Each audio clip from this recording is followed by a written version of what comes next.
La résurrection est l'expression du Seigneur. Et cette résurrection ne peut être expérimentée à moins de connaître la puissance de sa croix. C'est en le connaissant, lui, et la puissance de sa résurrection, que se fait notre éducation dans son aspect positif. Oh, le connaître, lui, et la puissance de sa résurrection, c'est une merveilleuse chose.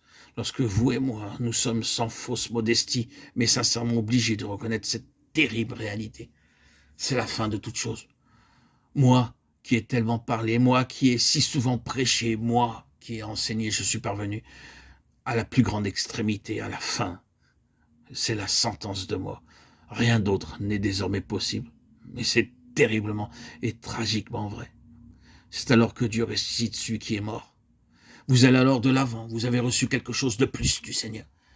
Oh, c'est une grande chose de voir comment le Seigneur peut ressusciter sans cesse et toujours à nouveau celui qui est mort. La même personne est de nouveau vivante. Elle possède bien plus que ce qu'elle avait, car elle a été vidée plus profondément, comme jamais auparavant. Qu'est-ce que nous apprenons et que signifie tout cela? Qu'est-ce que nous possédons par de telles expériences? Seulement ceci. Nous expérimentons que le Seigneur est tout. Nous connaissons que tout vient du Seigneur et que ce qui ne vient pas de lui n'est que néant. Tout doit venir du Seigneur, sinon il n'y a plus aucun espoir, plus aucune issue.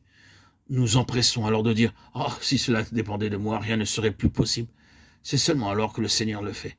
Voyez, désormais, ce qu'il est en train de faire par la mort, qui est un aspect de la croix, il dégage le terrain pour lui-même et ensuite il occupe ce terrain, s'édifiant lui-même comme le Seigneur ressuscité sur la base de tout ce qui a été épuré de notre ancienne vie propre. Le Saint-Esprit utilise la croix pour garder la voie ouverte afin de maintenir la vision claire et toujours croissante.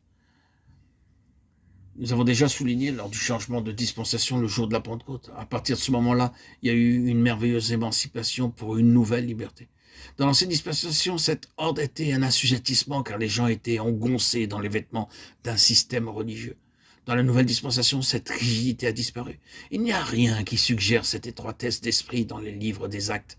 Les gens sont émancipés, ils sont libérés. Certaines choses devaient encore être ôtées. Un exemple de Pierre et des réminiscences de la tradition dans l'épisode de la maison de Corneille et dans plusieurs autres cas. Mais dans l'ensemble, les croyants avaient été affranchis de ce système. C'est le Saint-Esprit qui en était la cause et il demande que cela soit aussi vrai aujourd'hui. Le Seigneur recherche et désire un tel peuple aujourd'hui comme en ce temps-là. Premièrement, un peuple qui ait la vision et deuxièmement, un peuple entièrement crucifié, donnant au Seigneur toute l'attitude pour accomplir son dessein. Des personnes qui concernent tout ce qu'ils sont de manière naturelle ont été ôtées du chemin du Seigneur. C'est ce que signifie le livre des Actes, que l'homme soit enlevé du chemin du Seigneur afin qu'il puisse agir librement. Ensuite, le Saint-Esprit, après avoir effectué cette libération, demande que cela soit maintenu.